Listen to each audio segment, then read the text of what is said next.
Assalamualaikum warahmatullahi wabarakatuh.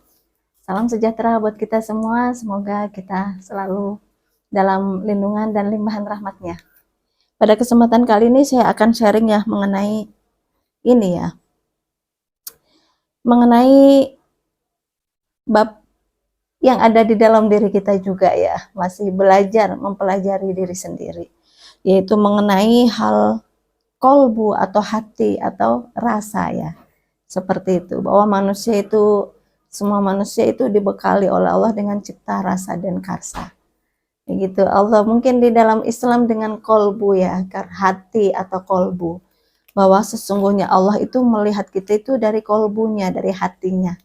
Karena di situ yang ada keimanannya, yakin adanya Tuhan, iman dan takwa itu ada di kolbu ya. Dan kolbu juga itu mempunyai struktur tertentu ya. Nah, seperti itu. Kalau di Hasanah ilmu leluhur itu rasa ya, ilmu rasa atau ilmu hati ya, sama ya sebenarnya. Cuma bahasanya aja yang berbeda. Nah, kalau kita dalam berdoa, kalau orang zaman dulu kan itu ada istilah idu geni ya, atau sabdo pandita ratu. Jadi apa yang diucapkan, apa yang dipikirkan itu akan menjadi suatu bentuk kenyataan. Karena memang manusia itu dibekali dengan alam rasa yang itu nyambung dengan alam bawah sadar ya. Kalau alam bawah sadar kita udah terolah ya, nanti apa yang kita rasakan, kita pikirkan ya, nanti ini akan mudah untuk terwujud. Jadi itu mempunyai energi tersendiri ya, karena sesuatu hal yang dilakukan secara terus menerus ya, secara terus menerus dan secara ini nanti akan berpengaruh kepada hasilnya ya, seperti itu. Nah, jadi dalam berdoa kita juga perlu ya untuk bisa mengolah rasa kita supaya apa yang kita pikirkan nanti Tuhan akan cepat mengabulkannya ya. Nah, seperti kita ketahui di dalam Islam itu juga ada tuntunannya ya di dalam Al-Qur'an. Itu ada yakin. Jadi kalau salah satu yang harus kita lakukan itu adalah yakin. Nah, jadi harus yakin dulu, itu yang pertama dan yang utama, karena keyakinan itu nanti akan menimbulkan suatu energi tertentu ya, dari yakin. Nah, kita melakukan segala sesuatu itu juga harus yakin, ya kan? Kita berdoa juga harus yakin, kita mempunyai tujuan, kehendak atau keinginan, rasa hati kita juga harus yakin. Ya, kalau kita setengah-setengah, kita nggak yakin, kayak kita sakit, kita berobat ke dokter, itu juga kita harus yakin bahwa kita akan sembuh. Nah, seperti itu ya. Kita berdoa meminta kemudahan rezeki, itu juga harus yakin. Ya, karena yakin itu ya di dalam Islam juga itu ada level-level tingkatannya. Jadi ada ilmu yakin, ada ainul yakin, dan ada hakul yakin.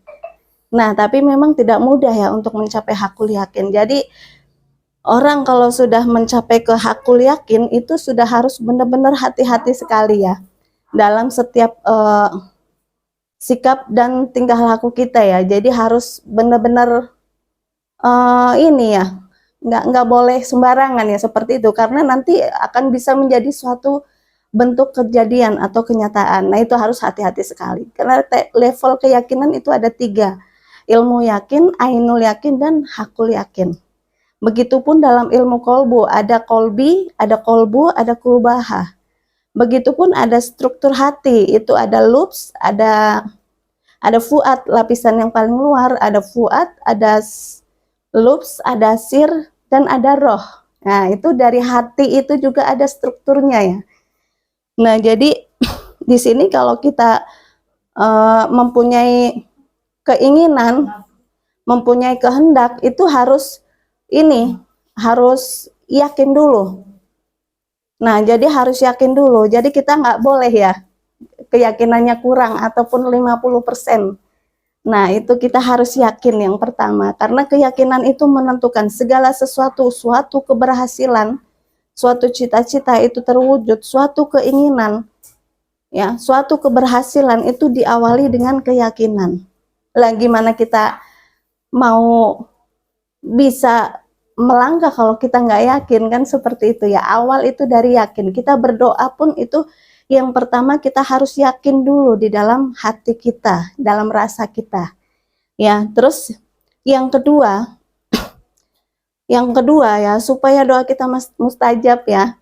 Jadi yang kedua kita bersyukur, selalu bersyukur dengan apa yang diberikan oleh Tuhan kepada kita, apapun itu, baik itu hal positif ataupun hal negatif, ataupun hal yang menyakitkan atau menyedihkan, itu bersyukur karena ada hikmah di balik itu semua. Ya harus yakin, kita harus, maka Allah juga sudah menjelaskan ya di dalam Al-Quran bahwa barang siapa yang mensyukuri nikmat yang aku beri, maka niscaya akan aku tambahkan. Nah, jadi kita harus pintar-pintar bersyukur dengan apapun yang dikasihkan oleh Tuhan kepada kita, kita harus ikhlas. Ya, itu yang kedua. Nah, yang ketiga itu kita harus banyak-banyak mohon ampun kepada Tuhan. Jadi istighfar ya. Jadi kita berdosa kepada Allah, kepada Tuhan ya, kita istighfar mohon ampun kepada Tuhan. Kita bersalah kepada sesama manusia ya, kita harus meminta maaf kepada sesama manusia. Nah, jadi beda ya hubungan antara vertikal dan horizontal. Nah, seperti itu harus bagus. Nah, jadi manusia kita dilahirkan kan nggak tahu ya ada hal-hal apa, kita pernah lupa, karena manusia itu tempatnya salah dan lupa. Nah, terus kita harus banyak-banyak beristighfar. Untuk bisa menghapus dosa-dosa kita, baik yang disengaja ataupun yang tidak disengaja, yang hubungannya dengan Tuhan. Nah, jadi kalau kita sering beristighfar, itu kan kita menjadi bersih.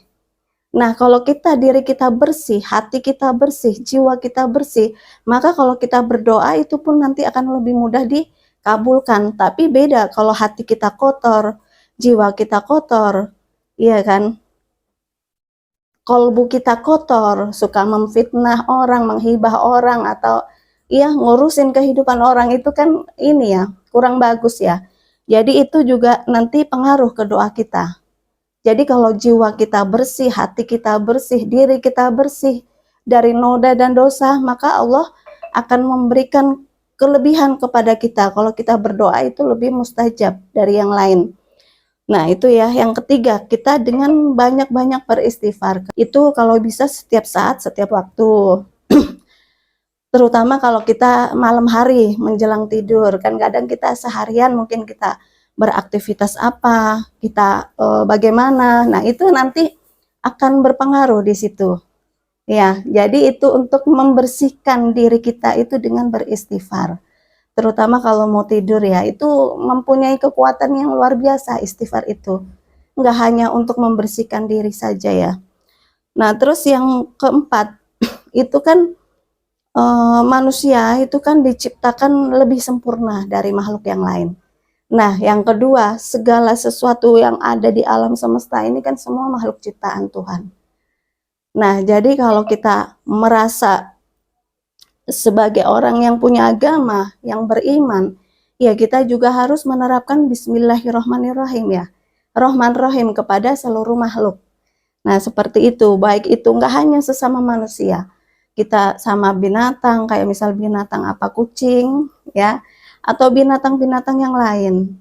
Atau dengan tumbuhan juga kita harus Rahman dan Rahim. Nah, di situ ya. Jadi berusahalah melatih, menerapkan, mengaplikasikan sifat Rahman Rahim itu, mensifati Tuhan, bahwa Allah itu ya menjelaskan ya di dalam Al-Quran itu, bahwa sifat-sifat Allah yang sangat terkenal di antara yang lain itulah adalah Rahman Rahim.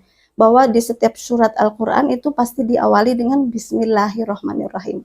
Ataupun kita sebagai umat muslim, setiap kita melakukan perbuatan apa, aktivitas sehari-hari, kita mau makan, mau keluar rumah, mau kemana, mau ngapain, mau bekerja, itu juga diawali dengan Bismillahirrahmanirrahim. Karena kita berlindung ya kepada Allah dari godaan setan, dan juga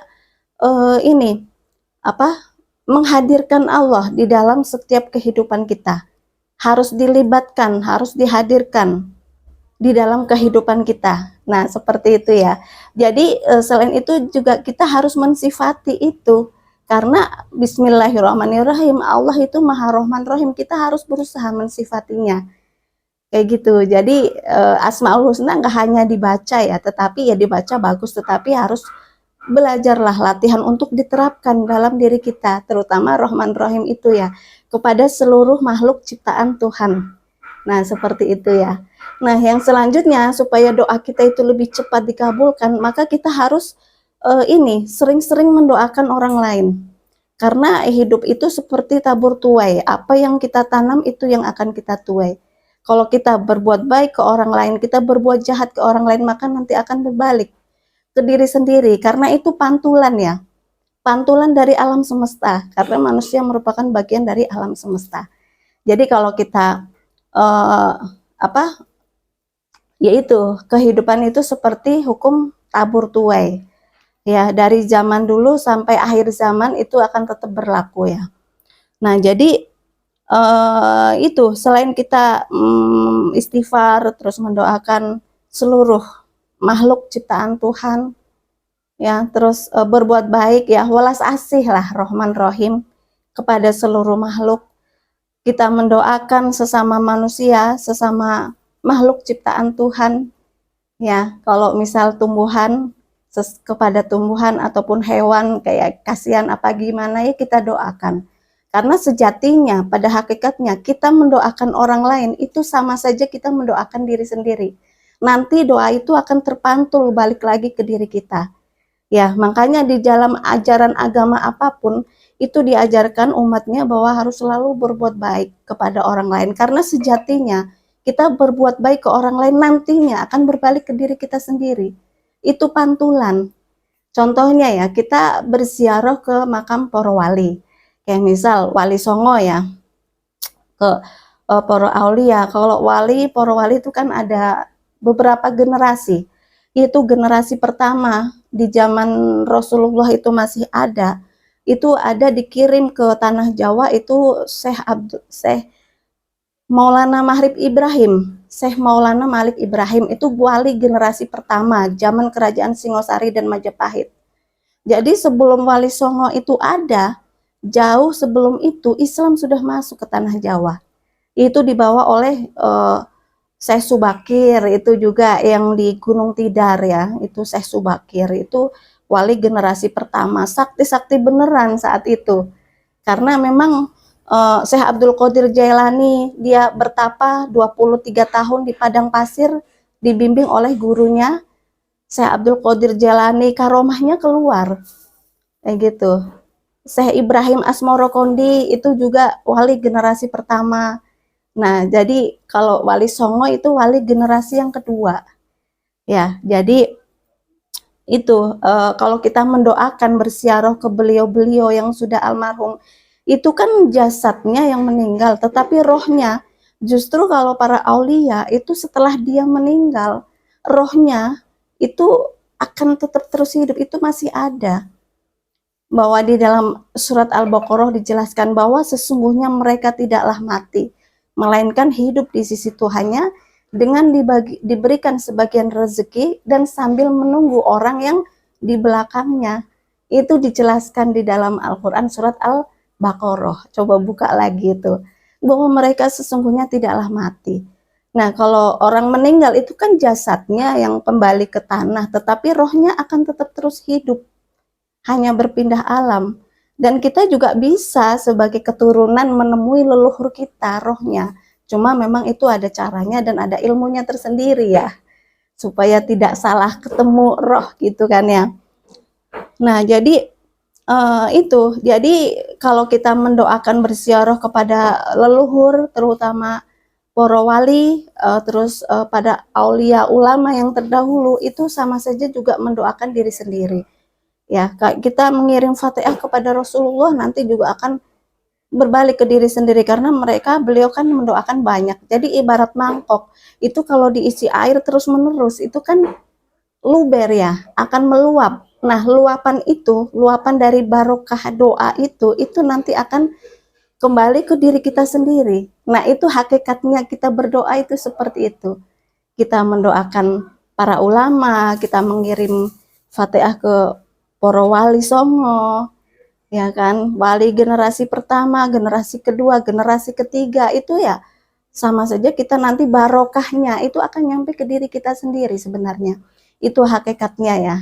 Sejatinya itu yang seperti itu. Begitupun kita mendoakan orang lain, itu sama saja dengan kita mendoakan diri sendiri.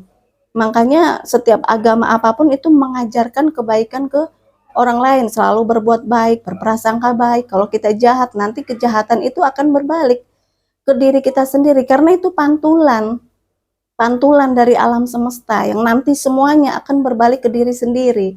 Nah, seperti itu ya. Nah, jadi yang selanjutnya itu kita harus sering-sering bersedekah. Karena sedekah itu juga merupakan salah satu bentuk rasa syukur kita kepada Tuhan. Kalau kita sudah dikasih umur yang panjang, kita dikasih rejeki, kita dikasih kesehatan, kita bisa beraktivitas sehari-hari. Nah, kita sisihkanlah sebagian rezeki untuk bersedekah kepada mereka-mereka yang membutuhkan, terutama kepada anak yatim. Ya, itu doanya juga mustajab, anak-anak yatim. Kayak gitu ya. Kita bersedekah ke mereka, itu nanti Allah akan memberikan sesuatu yang lebih kepada kita. Kebaikan-kebaikan akan banyak diberikan Allah kepada kita, tapi sedekah dengan tulus ikhlas ya. Itu jadi itu penting ya, keikhlasan dan ketulusan. Nah, jadi dengan itu semua ya, insya Allah akan dimudahkan segala urusan. Jadi yang pertama kita harus benar-benar yakin dengan apa yang kita lakukan, apa yang kita tuju, apa doa kita, tujuan kita, keinginan kita harus yakin. Tidak ada suatu keberhasilan dan kesuksesan tanpa adanya keyakinan. Ya kan?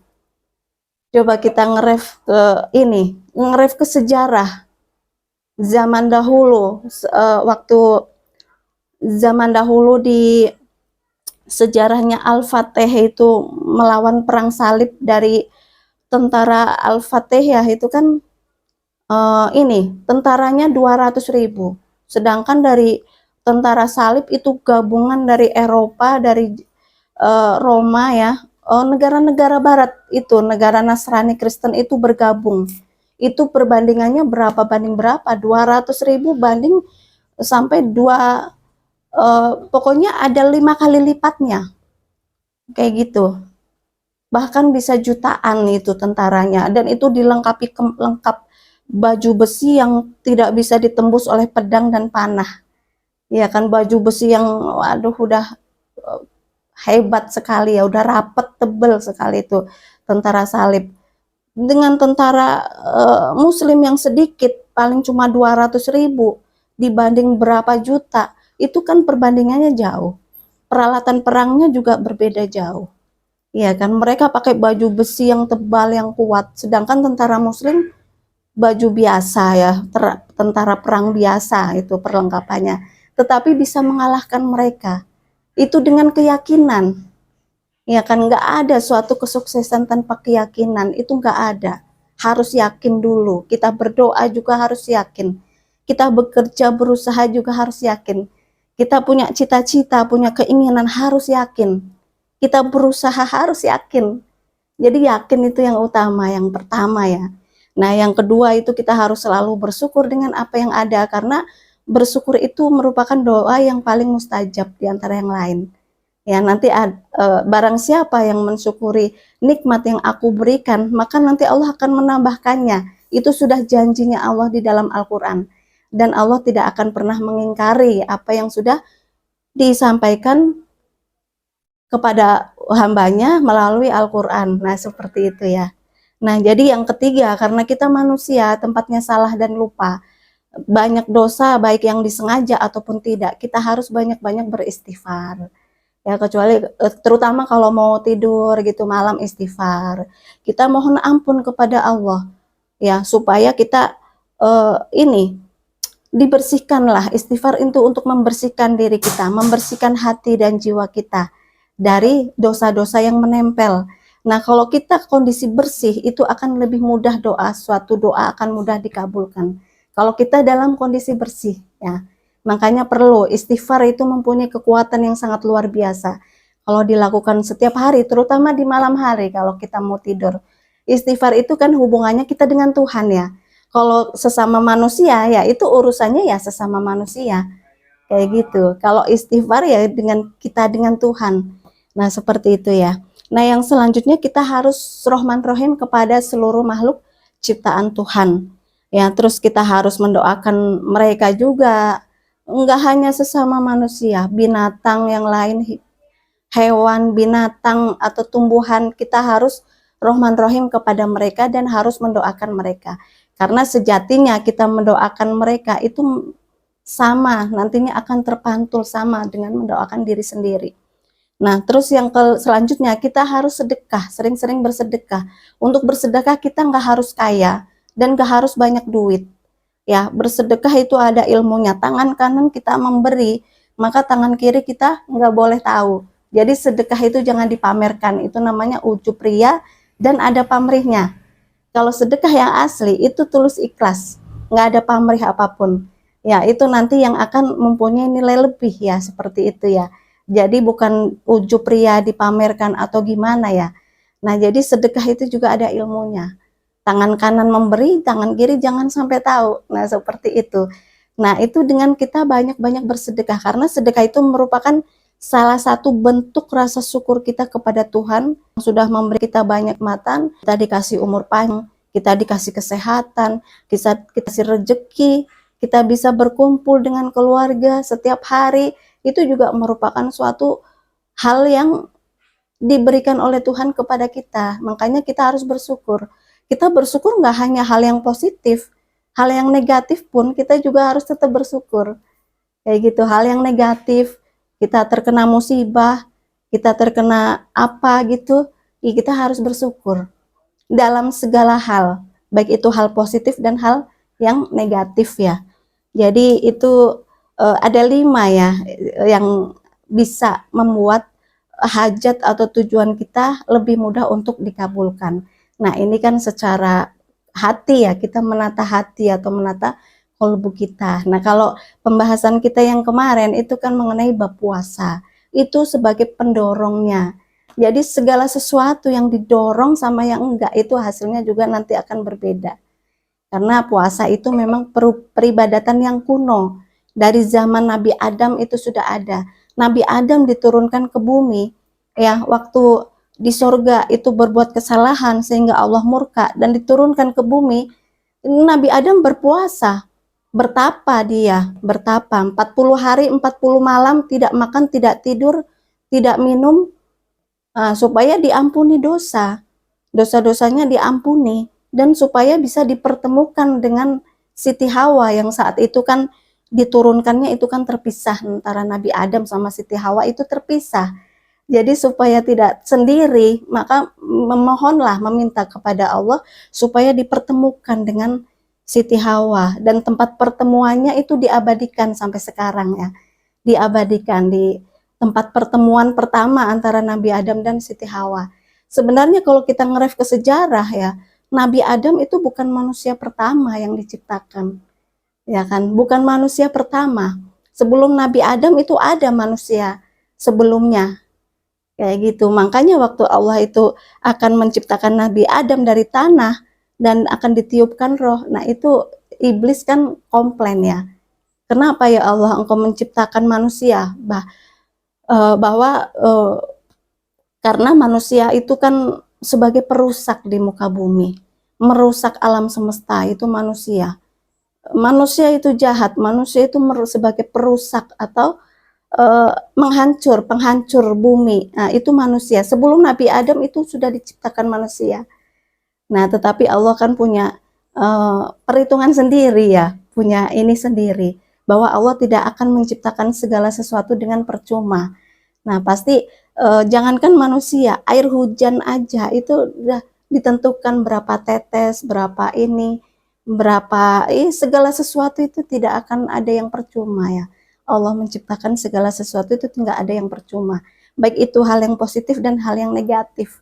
Nah, makanya kita harus berusaha melatih diri kita untuk selalu bersyukur dengan apa yang diberikan oleh Tuhan kepada kita, apapun itu, hal positif ataupun negatif. Tetap kita harus melatih diri kita untuk bersyukur ya. Karena ini ya, itu nanti akan membuka jalan kita. Seperti itu.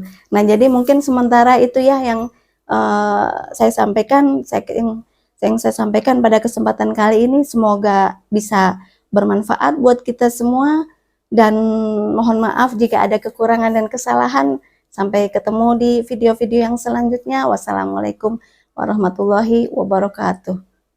Pak.